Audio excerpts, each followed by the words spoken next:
Aleluia. Boa noite, Betânia. Graça e paz da parte do Senhor, amém? Vamos ficar em pé, vamos adorar o Senhor. Começar dando um abraço no irmão que está do seu lado, se houver. Profetizando uma noite de bênção, uma noite de paz, uma noite de alegria no Senhor. Que o Senhor o alcance com a sua graça, com a sua misericórdia, com a sua bondade, pois dependemos dEle. Aqui, ó, liga essa televisão aqui, alguém do painel, não sei onde é que liga não. Acertei. Hoje nós vamos começar a nossa gotinha, vem de um vídeo, melhor dizendo. E já cumprimentou o teu irmão? Pode sentar agora, pode sentar. Esse videozinho é um videozinho que mandaram para mim. E dependendo de quem manda eu vejo, né? Eu não vejo quase nunca, mas dependendo de quem manda eu vejo. Você sabe que eu não abro arquivos e nada, a não ser que seja muito bem indicado. Aí alguém me mandou esse vídeo. Eu tenho pregado daqui desse lugar e tentado ensinar os irmãos, aos que são ensináveis, que hoje, para quem quer viver em equilíbrio e espera viver assim até o final, não deve andar atrás de macro-bênçãos, de coisas grandes e portentosas e fenomenológicas. Porque pode se frustrar muito, porque o que a gente chama de grande, de macro, pode ser o acúmulo dos micros vividos dia após dia. Então, estou esperando lá na frente um macro milagre. Aquilo macro que eu espero lá na frente é o somatório dos micros de agora, de depois. Estou esperando algo grande em Deus. Esse grande são as pequenas coisas muito bem aproveitadas, vividas no dia a dia. Então, quando você chegar lá no tempo do milagre, você vai ver que o milagre já aconteceu, porque aquilo grande só é possível de ser visto olhando para trás, que vai ser o acúmulo dos micromilagres vividos todo dia. Porque se eu me prendo lá na parede, eu vou com ganância lá na parede, esperando que lá na parede esteja a minha vitória. Aí, porque eu estou fito na parede, eu esqueço de ver o que está aqui no meu pé. Eu vou atropelando as microbênçãos. Dá para entender isso? Não dá. E a macrobênção que eu estou esperando lá naquele dia, está se aproximando o meu dia, a minha vitória está se aproximando. Aí quando eu chego aqui não tem nada, a não ser que eu olhe para trás e perceba que o grande esperado era o acúmulo daqueles micros vividos todos os dias. Como eu não vivi os micros de todos os dias, eu chego no lugar do macro sem nada. E é isso que tem frustrado um monte de gente. Porque está esperando algo grande e está perdendo os pequenos de agora. Então, quem é que se dá bem na vida? É quem não espera, quem aproveita o agora que tem. Não é? Então, vivemos num mundo desértico, polarizado, individualista e só. E nós temos esperado que algo grande aconteça para mudar a nação, para mudar o mundo, mudar a sociedade. Eu não creio que algo grande vai acontecer, não. Então, eu, particularmente, me prendo nas pequenas coisas que acontecem no dia a dia e tento me alimentar delas. E essa coisinha aqui, ó, foi uma das pequenas coisas que me alimentaram ontem e eu compartilho com você. Um minutinho só.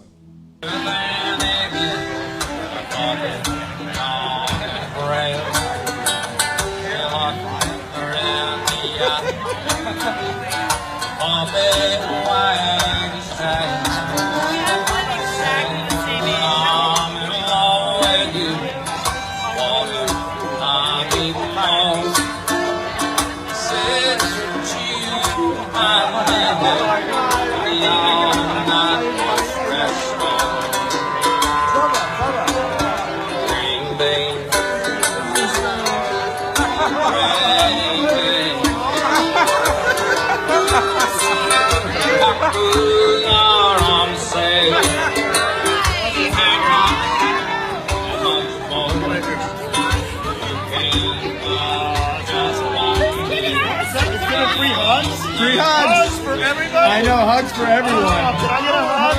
I want a hug. I need a hug.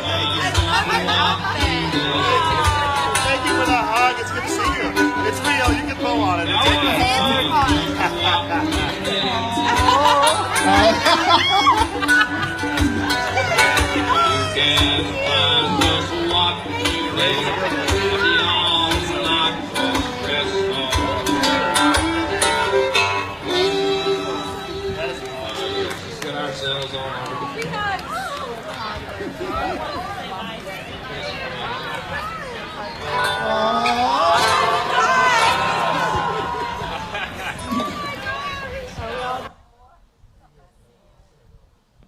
Só isso, mais nada.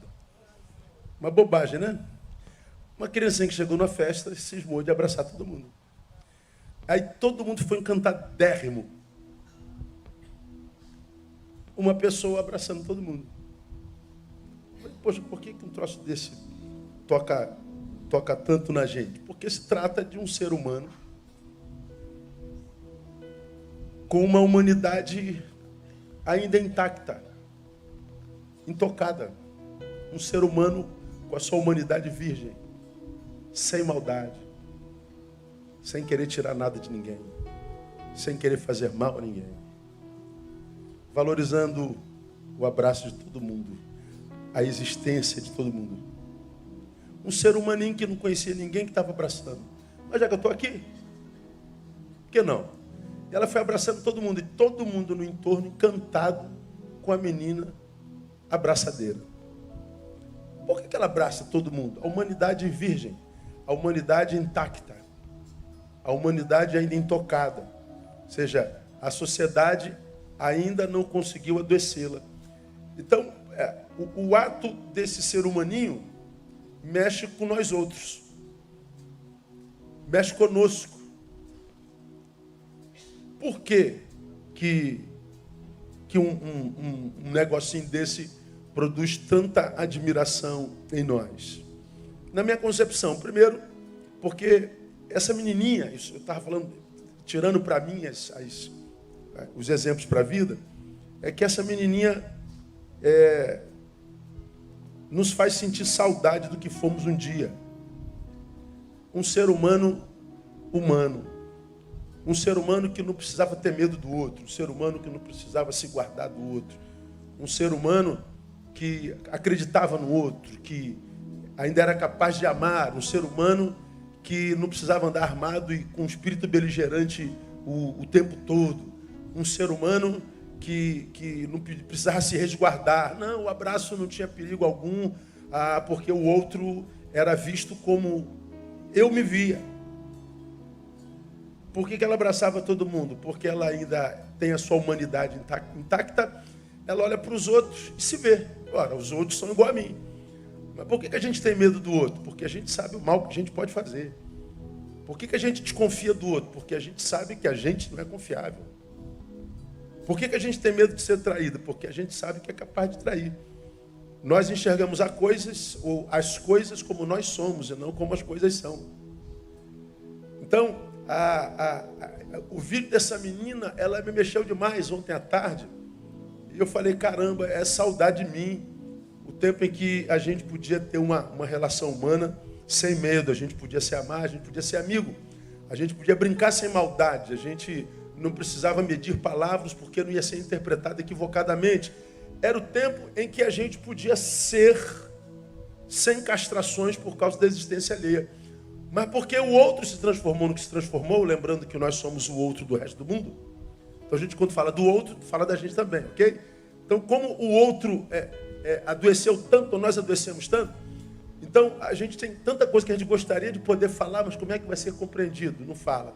A gente tem tanta coisa que gostaria de fazer, mas, vou pensar que eu estou querendo outra coisa. A gente tem tanta coisa que poderia dar, solidário, mas, o que ele vai pensar da minha intenção? Aí você retém tudo.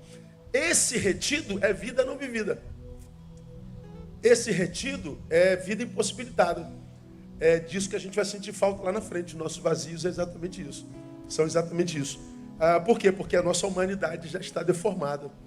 Então a gente, quando vê um texto desse, a gente sente saudade da gente. Por quê? Gestos desinteresseiros de bondade,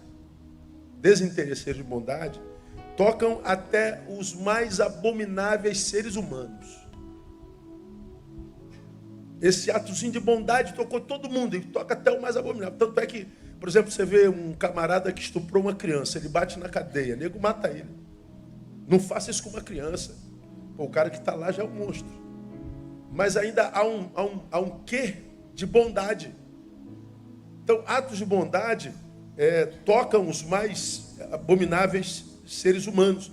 Porque a bondade, mesmo que não praticada, habita toda criatura de Deus. Toda. A mais deformada, a mais ignominiosa, a mais monstruosa, a mais empedernida. Pode ser aquele camarada que parece que não tem mais ninguém ali dentro, só um bicho. Ainda há um sopro de bondade, porque essa bondade é parte da imagem de Deus em nós. Então, como todos nós fomos criados imagem e semelhança de Deus, a bondade habita na gente. Então, quando a gente vê bondade sendo praticada, como essa, simples, ou quando nós somos aquele que praticamos a bondade, porque praticamos a bondade, acionamos a nossa melhor versão. Por isso que a gente se sente bem quando faz um ato de caridade, de bondade, quando a gente é voluntário, quando a gente é útil, quando a gente ajuda a velhinha, a criança, o carente, o necessitado, o com deficiência, os mais pobres, quando aparece uma calamidade, a gente ajuda os mais necessitados. Aquilo mexe com a gente, aquilo faz a gente se sentir bem, vivo e útil. Por quê? Porque a bondade aciona a nossa melhor versão. Faz com que a gente se encontre com uma versão nossa que não aparece sempre, porque a gente tem que estar em estado de beligerância o tempo todo, se defendendo o tempo inteiro, para não machucar e para não ser machucado.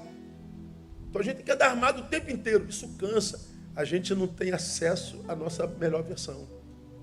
Então essa menininha, esse vídeo vai mais longe, depois você deve achar no Google, provavelmente.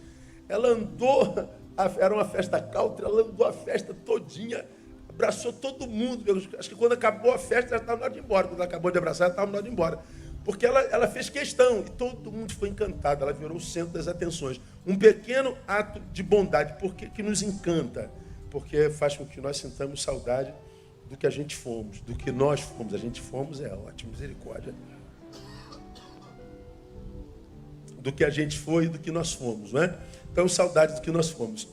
Mas também tem uma segunda questão. Essa imagenzinha revela um desejo inconsciente de futuro.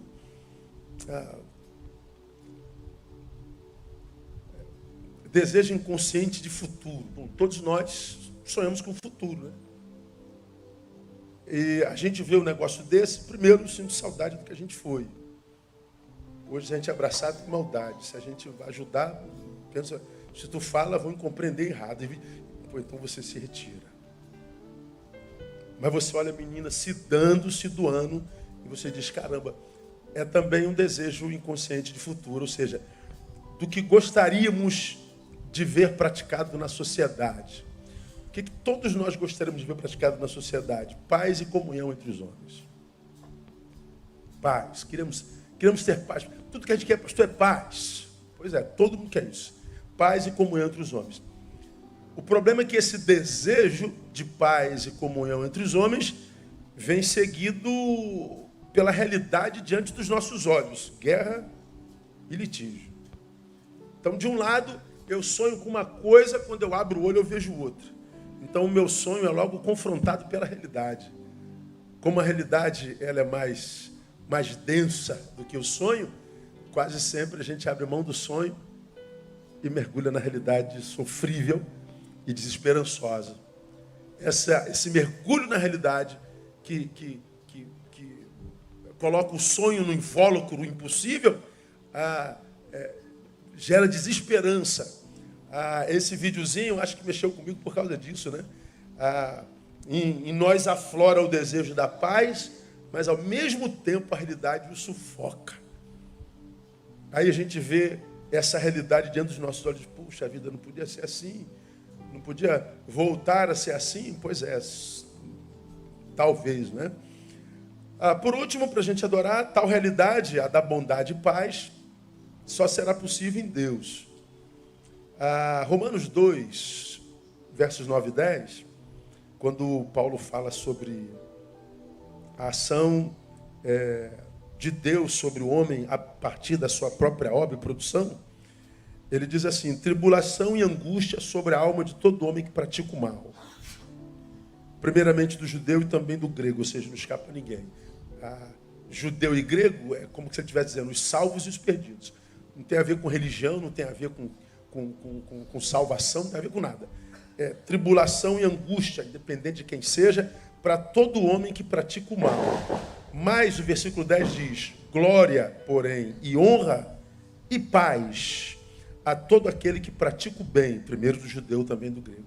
Então ele está dizendo que o que a gente oferece à vida, a gente colhe da vida. Oferece o mal, volta mal. Oferece o bem, volta bem. Ora, se a minha humanidade, a tua humanidade foi tocada, de modo que a gente não pode mais amar sem medo, a gente não pode se doar sem medo, a gente não pode estender a mão sem medo, a gente não pode falar sem medo de ser compreendido, incompreendido. Se a gente não pode fazer nem o bem direito mais, o que acontece? A gente só nega o bem. Porque a gente só nega o bem, o que a gente escolhe é o mal. Porque aquele que sabe fazer o bem e não faz, peca. Então, a ausência do bem possível e o mal praticado são a mesma coisa. Podia ter feito um bem? Podia. Fez? Não. Praticou o mal? Praticou. É a mesma coisa. Ambos são pecados. E o pecado separa o homem de Deus, né? A gente já sabe isso muito bem. Então, como é que a gente pode voltar a ter uma sociedade, irmãos, que um dia possa ser, de fato, uma sociedade na qual a gente possa abraçar, amar, praticar o bem, voltando a Deus e a Jesus, que na cruz do Calvário possibilitou a gente a restaurar a nossa humanidade deformada, a restaurar essa possibilidade de convívio. A Bíblia diz que ele nos entregou o ministério da reconciliação. Então, se Deus em Cristo tinha um plano para a sua igreja, o plano que ele tinha para a sua igreja é que essa igreja fosse uma igreja ponte, uma igreja que possibilitasse o retorno do abraço, como nós vimos, o retorno da solidariedade, da bondade. E, lamentavelmente, não é o que a gente vê. O que a gente vê é cristão se matando o tempo inteiro, se humilhando, se xingando, se desrespeitando o tempo inteiro. Depois a gente vem para a igreja, canta uma musiquinha para Deus e a gente acha que cumpriu a missão. E eu tenho pedido a Deus que nos dê a graça de que um dia Ele levante nesse país uma igreja que entenda o Evangelho, que não se satisfaça só em sentar no banco, cantar uma música para Deus e fazer uma oração, mas quando acaba o culto, acaba o compromisso com Ele, a gente sai para quebrar tudo, a gente sai para fazer justiça com a própria mão, a gente sai para te respeitar, a gente sai para ser igual a gente que nunca viu Deus, que nunca se encontrou com Ele. Pelo contrário, que a gente seja como essa criança. Porque a Bíblia diz, quem não se tornar como qualquer um dessas crianças, nem no reino de Deus vai entrar. Então que Deus nos ajude a sermos como essa criança. Ou seja, um ser humano capaz de amar sem medo de ser infeliz. Amém, amados? Vamos aplaudir a Ele, vamos ficar em pé, vamos adorar o seu nome. Aleluia. Aleluia. Pai, muito obrigado por mais um dia que Tu acrescentas na nossa vida. Sabemos que o diabo planejou matar, roubar e destruir todos nós essa semana, nesse dia. Mas nós chegamos ao final de mais um dia, significa dizer que ele falhou mais uma vez. O anjo do Senhor esteve do nosso lado e nos livrou. Nós nem vimos ou percebemos, mas nós terminamos esse dia de pé, graça do Senhor. E nós pedimos a Deus que no término desse dia, nós saímos daqui mais ainda abençoados pela Sua palavra. Queremos ver, ó Deus, nossa humanidade restaurada. Nós sabemos, ó Deus, que se fecharmos os olhos aqui, nós acordaremos contigo nos ares. Porque nós estamos no caminho que é Jesus de Nazaré. Mas nós não queremos pensar só na eternidade, Deus. Nós cremos que ainda podemos ver uma terra saudável, uma cidade saudável. Queremos ver, ó Deus, uma relação humana saudável, a partir da ação do Teu Espírito através da Sua igreja. Então, ó Deus, faz de nós, cada um de nós, gente como essa criança, capaz de abraçar, de servir, desarmada, sem segundas intenções, despretensiosamente. Levanta nesse país, ó Deus, uma igreja que seja ponte, seja uma igreja, ó Deus, que desenvolva o ministério da reconciliação. Estamos erigindo a Ti um trono de louvor. Assenta-te sobre o trono dos louvores de Betânia e recebe toda a honra, glória e louvor. No nome de Jesus, nosso Senhor que reina. Amém e aleluia. Aplauda Ele, ofereça a Ele o seu melhor louvor.